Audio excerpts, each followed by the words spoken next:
বিয়ান সাহেব ভালো আছেন নাকি? সামনে মাইয়াকে আমগো ভালো সহ্য করতে পারে যে ভালো থাকবো? যা শুরু করছে মান সম্মান তো রাখতে পারতেছি না। তা আপনি কি জন্য আসছেন? অনেক দিন ধরে আমার মাইয়াটার চেহারাটা দেখি না, তাই খুব মনটা কামতাছিল। তাই মাইয়াটারে দেহনের লেগা আপনাকে বাইতে আয়া পড়লাম। এই একটা নজর দেখেই আমি চইলা যাবো। বিয়াইন ভুল জায়গায় আইছেন। আপনি হয়তো বাইর থাকে না, আপনার মাইয়া থাকে রাস্তাঘাটে। আপনি এইখানে না আইসা যদি রাস্তার অলিগলিতে খুঁজতে দেখা যেতেন আপনার মাইয়ারে। আমার মাইয়া আপনার বাড়ির বউ, ওই রাস্তাঘাটে থাকবো কেন?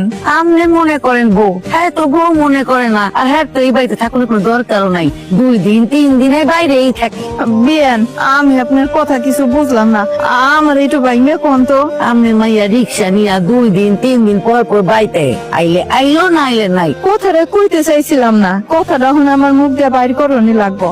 আমার মাইয়া তো আর ইচ্ছা কইরা রিক্সা চালাইতে যায় নাই। আমার মাইয়া নিজের পেটের ভাত জোগানোর লেগা, নিজের পণ্যের কাপড় জোগানোর লেগা আজকে সে রিক্সা চালাইতে বাধ্য হয়েছে। আর এই বাধ্যটা আপনারাই করছেন। আমার মাইয়া তো যায় না রিক্সা চালাইতে, ওরে বাধ্য করলাম কেমনে? আপনার মাইয়ার লোভ বেশি, ক্ষুধা বেশি, এর লিগা হয়ে গেছে নিজে রিক্সা চালাইতে। আর জামাইয়ের দায়িত্ব নিবো, এর দায়িত্ব আমরা নিতে যাবো? আমার মাইয়া সাথে রিক্সা চালাইতে যায় নাই। হেরে যদি আপনি খাইতে না দেন, করতে না দেন, এই লিগা নিজের পেটের ভাতের লিগা হ্যাঁ গেছে রিক্সা চালাইতে। পাখাটা কই? আর কইেন না আম্মা, শখের ফাঁকা খান ছাগল সবাই খাইয়া লাইছে। দায়িত্ব কিনে আনতে পারলে না?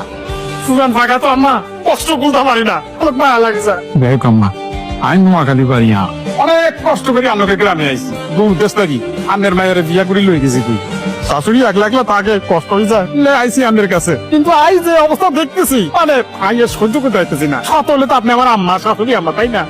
কথা কথা কি নেই। আম্মা, আন্নার জামাই একদম ঠিক কথা কইছে। আন্নার জামাই আন্নারা এত ভালোবাসে, আন্না দেন না আন্নালে বলি নোয়াখালীতে নাই পড়ে রইছে। যা কইবার সুদা সত্তা কো। সরাসরি কথা বলতেছি আন্নের।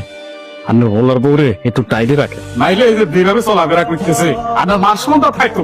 মান সম্মান মনে খুব আছে, কইতে কি কম করি? তো বেহায়ের জাত। মা, কিছু রান্না দুপুরে কি রান্না একটু কয়ে দেন।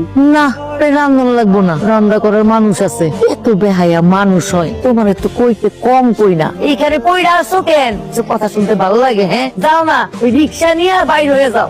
এতে কেন দেবো দেয় তো না তো, কারণ এতে ইয়ানে ভালো ভালো খাওয়ান পায়। বইবে আরামে নাকের তেলটি খাইবার ঘুমাই, বুঝলেন না? আননে জীবনে যাইব নি। খবরদার দুলা ভাই, আমি এই বাড়ির বউ, সারা জীবন এই বাড়িতে আমি থাকবো। আর আপনি কিন্তু এই বাড়ির জামাই, ঘর জামাইয়ের মতো থাকতেছেন, আবার বড় বড় কথা কন। আমার শাশুড়ির মাথাটা চাবায় চাবায় খাইতেছেন। একটা কথা আপনারা সবাই শুনে রাখেন, এটা আমার স্বামীর সংসার। এই সংসার ছেড়ে আমি কোথাও যাবো না। আমি প্রয়োজন করলে না খায় থাকবো, আপনারা আমার না খাইতে দেন। আপনারা তো আমার খাইতে দেনই না। যতটুকু যা খাইতে পারি নিজে ইনকাম করে সেই টাকা দিয়ে খাই। আর